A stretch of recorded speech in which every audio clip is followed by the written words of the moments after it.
Geler les activités du Parlement pour un délai de 30 jours, reconductible si besoin, remercier le Premier ministre et plusieurs autres ministres, se réapproprier les rênes de l'exécutif afin de sortir le pays de l'ornière, ce projet en Tunisie n'est pas nouveau. À la fin du mois de mai, un document confidentiel à l'adresse de Nadia Akachan, ministre conseillère et directrice de cabinet de Kais Saied, échafaudait un scénario similaire opté pour un levier constitutionnel, ici l'article 80, pour prétendre à la relance de la machine politique, subvenir à une Tunisie appauvrie par la crise économique, durement impactée par la pandémie de Covid, le chômage, les coupures d'eau, les manifestations, etc. Avec un exécutif qui ne se parlait plus depuis des mois, à peine du bout des lèvres et sans conviction, effet induit de la bipolarisation de l'offre politique tunisienne. Ici, le président Saied, et là, Rached Ghannouchi de Ennahda, qui dispose d'un siège à la présidence de président du Parlement.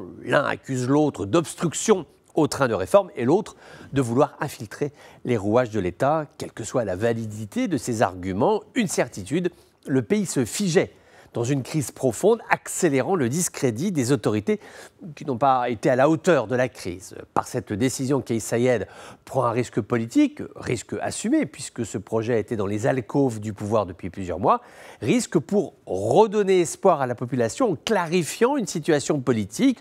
Aujourd'hui, le patron de la Tunisie, c'est Kais Saied et personne d'autre. Au regard des urgences sanitaires et économiques, cela nourrit l'espoir d'un exécutif plus clair, plus incisif, plus rapide. Maintenant, par un effet papillon, cette proposition va ressouder les rangs de l'opposition qui s'est retrouvée autour d'un dénominateur commun, la trahison de la révolution de 2011. Même si Kais Saied ne sera jamais Ben Ali, il est certain que l'opposition, menée tambour battant par Ennahda, va surfer sur l'idée du vol, entre guillemets, de la révolution de 2011. À la fois, Kais Saied a fait bouger les lignes, ça c'est absolument vrai.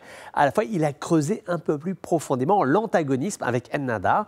La communauté internationale s'inquiète, autant pour la méthode que l'objectif. Or, ce dont le pays a besoin urgemment aujourd'hui, c'est de sérénité. Encore une fois, la population s'est appauvrie. Les hôpitaux peinent à faire face à la crise du Covid. La voix de l'État n'est peu ou pas écoutée.